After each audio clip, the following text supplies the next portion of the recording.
Hi guys, welcome back to your channel. कल जैसे हम लोगों ने बिजनेस की क्लास 12 की सीरीज स्टार्ट की है। कल पार्ट 1 हम लोगों ने डिस्कस किया था। आज उसी के आगे कंटिन्यू करते हैं, ठीक है। चलो, कल हम लोगों ने नेचर एंड सिग्निफिकेंस में उसकी डेफिनेशन, मैनेजमेंट की डेफिनेशन पढ़ी थी और उसके फीचर्स देखे थे। आज हम लोग उसके ऑब्जेक्टिव्स देखेंगे, ठीक है। ऑब्जेक्टिव्स और इम्पोर्टेंस पढ़ेंगे आज। चलो स्टार्ट करते हैं। भाई, objectives of management. Objectives of management पढ़ने से पहले हमें ये मालूम होना चाहिए ऑब्जेक्टिव्स ऑफ मैनेजमेंट होता क्या है, मैनेजमेंट का ऑब्जेक्टिव होता क्या है, ठीक है। भाई देखो, ऑब्जेक्टिव्स मतलब क्या होता है मालूम है ना।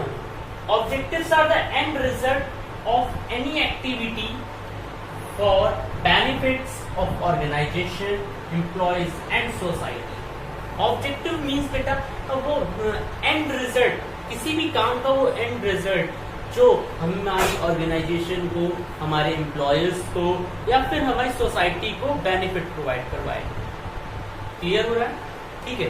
तो समझ में ऑब्जेक्टिव्स क्या होता है। Objectives are a end result to for of any activity for provides benefits of any organizations, society and employees. Just clear?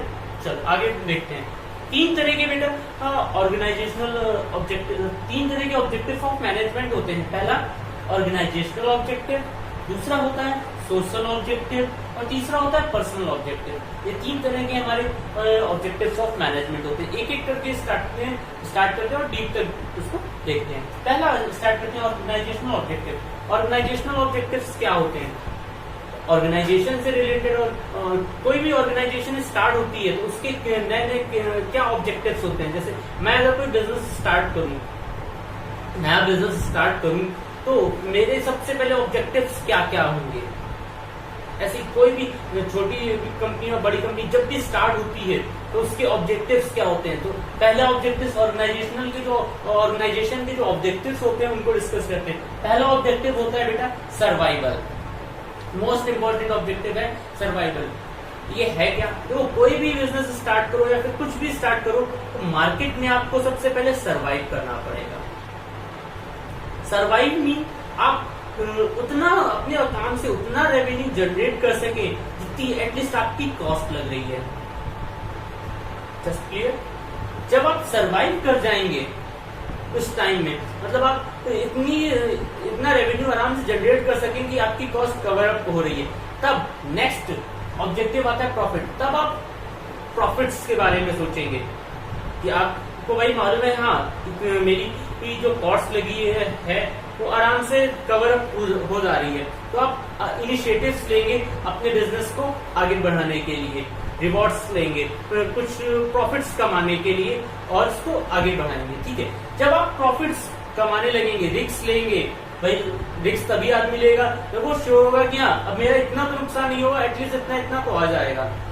तो भाई अब सर्वाइवल के बाद प्रॉफिट हो गया, प्रॉफिट भी इजीली इंक्रीज हो गया। अब जब दो ऑब्जेक्टिव हो जाते हैं, अचीव कर लेती है एक ऑर्गेनाइजेशन की सर्वाइव कर ले मार्केट में और मार्केट से प्रॉफिट जनरेट करने लगे, तब तीसरा उसका ऑब्जेक्टिव होता है अपनी ऑर्गेनाइजेशन की ग्रोथ करना, अपनी ऑर्गेनाइजेशन को एक्सपैंड करना, एक जगह से दूसरी जगह भी ब्रांच खोलना। जैसे आज अभी यहाँ पर ब्रांच है, कुछ टाइम बाद वहां पर भी ब्रांच होगी, फिर दूसरी जगह ब्रांच होगी, ठीक है। दिल्ली पे ब्रांच होगी, उत्तर प्रदेश में ब्रांच होगी, डिफरेंट जगह ब्रांच खोलना। ये क्या कर रहा है, अपने ऑर्गेनाइजेशन को एक्सपैंड कर रहा है, अपने ऑर्गेनाइजेशन की ग्रोथ कर रहा है। तो ये ऑर्गेनाइजेशंस के तीन इंपॉर्टेंट ऑब्जेक्टिव्स होते हैं। कौन कौन से, survival, profit and growth. Clear. Next जो ऑब्जेक्टिव होता है वो होता है सोशल ऑब्जेक्टिव। सोशल ऑब्जेक्टिव्स क्या होता है, थोड़ा सा इसको हम लोग डीप में देखते हैं। देखो, हम लोग ना आपस में सब सोशली इंटरलिंक्ड हैं, तो हम कुछ भी करते हैं तो हम सारी चीजें सोसाइटी से ही तो बोरो करते हैं। भाई रिसोर्सेज जितनी है हम सोसाइटी से ही तो बोरो करते हैं। कोई भी बिजनेस खरीदे, रिसोर्सेज है, लेबर है, हम सोसाइटी से तो बोरो करते हैं। तो ये हमारा ऑब्जेक्टिव है कि हम सोसाइटी को भी इसके बिहाफ पर कुछ दें। भाई अगर तो कोई भी प्रोडक्ट प्रोड्यूस करेंगे तो प्रोड्यूस करने के लिए लेबर हमें सोसाइटी से तो लाना पड़ेगा, प्रोड्यूस होने के बाद उसको बेचना भी तो सोसाइटी पे ही है हमें। तो ये हमारा ऑब्जेक्टिव है ना कि हम सोसाइटी को भी कुछ दें, तो हम उनके लिए जॉब्स क्रिएट कर सकते हैं, अपनी ऑर्गेनाइजेशन के अंदर जॉब्स क्रिएट कर सकते हैं और जिस भी चीज का प्रोडक्शन कर रहे हैं उसकी बेस्ट क्वालिटी उनको प्रोवाइड करवाएं। समझ में आ रही? ये हमारे सोशल ऑब्जेक्टिव्स होते हैं। ठीक है, ये जो ऑब्जेक्टिव है ना वो डायरेक्टली इफेक्ट नहीं करता लेकिन इनडायरेक्टली काफी इफेक्ट करता है हमारे बिजनेस में। ठीक है, तीसरा आता है पर्सनल ऑब्जेक्टिव्स। पर्सनल ऑब्जेक्टिव नाम ही काम बता रहा है। देखो इसमें क्या होता है, इस ऑब्जेक्टिव के थ्रू तो आप अपने एम्प्लॉयज को पर्सनल अलाउंसेस देते हो कि भाई आपको सैलरी के साथ मैं कार दूंगा, आप हमारे ऑर्गेनाइजेशन पे आ जाइए, आपको सैलरी के साथ कार मिलेगी, फ्लैट मिलेगा रहने के लिए। ये डिफरेंट अलाउंसेस देते हो तो कि जो एम्प्लॉयज है आपका वो सेटिस्फाइड रहे, सेटिस्फाइड हो जाए और आपके साथ काम करे। ठीक है, ये पर्सनल ऑब्जेक्टिव्स। किसी भी एम्प्लॉयज की 3 पर्सनल ऑब्जेक्टिव्स होते हैं। कौन कौन से होते हैं? Financial needs, social needs and higher level needs. किसी भी एम्प्लॉय के ये 3 ऑब्जेक्टिव्स होते हैं, पर्सनल ऑब्जेक्टिव्स होते हैं। फाइनेंशियल नीड्स मतलब कि उसको एटलीस्ट इतनी तो सैलरी मिल रही है कि उसका खर्चा आराम से चल जाए। ठीक है, फिर बात करते हैं सोशल नीड्स की। सोशल नीड्स की मतलब सोसाइटी में या फिर ऑर्गेनाइजेशन के अंदर उसके फ्रेंड सर्कल थोड़ा सा मिले, फ्रेंड सर्कल बने, ये हो जाएगी सोशल नीड्स। तीसरी हायर लेवल्स की। हायर लेवल्स की मतलब आप अपने एम्प्लॉयज को एम्प्लॉयज की ग्रोथ के लिए उसको अपॉर्चुनेट कर रहे हो। समझ में आ रही है ना बात? कोई दिक्कत यहां तक? चलो स्टार्ट करते हैं आगे। नेक्स्ट है अपना टॉपिक इंपॉर्टेंस ऑफ मैनेजमेंट। अभी हम लोगों ने ऑब्जेक्टिव्स देख लिए, तीनों ऑब्जेक्टिव देख लिए। अब आगे है मैनेजमेंट और इंपॉर्टेंस ऑफ मैनेजमेंट। चलो स्टार्ट करते देखते हैं। पहला इंपॉर्टेंस है बेटा, management helps in achieving goal. Management गोल को अचीव करने में काफी हेल्प करता है। कैसे? देखो अगर आपका कोई भी गोल होगा, आप मैनेजमेंट के थ्रू काम करेंगे, अपने गोल को अचीव करेंगे तो काफी इजीली हो जाएगा। ठीक है, मैनेजमेंट हेल्प करता है अपने गोल को अचीव करने के लिए। Next, management increase efficiency. Management increase efficiency.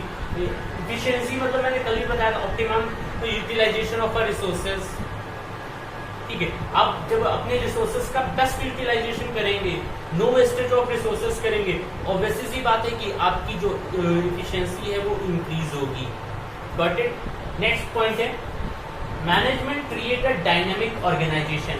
Management create a dynamic organisation. Dynamic मतलब मैंने कल भी बताया था, आज फिर से बता रहा हूं। डायनेमिक मतलब चेंजमेंट, जो भी चेंज होता रहता है।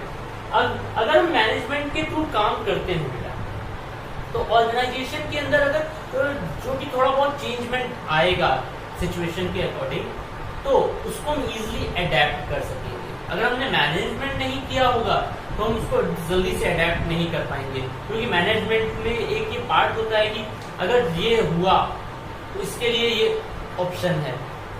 समझ में आ रही ना? तो management creates a dynamic organisation. Organisation कोई भी चेंजमेंट अगर ऑर्गेनाइजेशन के अंदर आता है तो हम उसको इजिली अडेप्ट कर सकते हैं। नेक्स्ट है management helps in achieving personal objective. Personal objective के बारे में अभी जस्ट डिस्कस किया।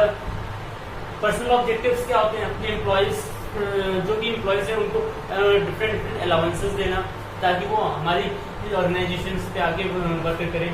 तो management helps in achieving personal objectives. Management हमारे पर्सनल ऑब्जेक्टिव्स जो होते हैं उनको अचीव करने में काफी हेल्प करता है। ठीक है, क्या होता है पर्सनल ऑब्जेक्टिव भी बता दिया। Next, management helps in development of society. Management जो होता है सोसाइटी की डेवलपमेंट में भी काफी मदद करता है। कैसे? कोई भी ऑर्गेनाइजेशन है वो रूरल एरियाज के लिए, किसी भी सेक्टर के एरियाज के लिए जॉब्स निकालेगी, जिससे अनएम्प्लॉयमेंट कम होगी। तो और बहुत सारे कारण है जिसकी वजह से जो मैनेजमेंट है, एक ऑर्गेनाइजेशन है, ऑर्गेनाइजेशन के अंदर मैनेजमेंट के थ्रू तो सोसाइटी का डेवलपमेंट भी होता है। ठीक है, तो आज के लिए इतना ही, बाकी नेक्स्ट वीडियो में।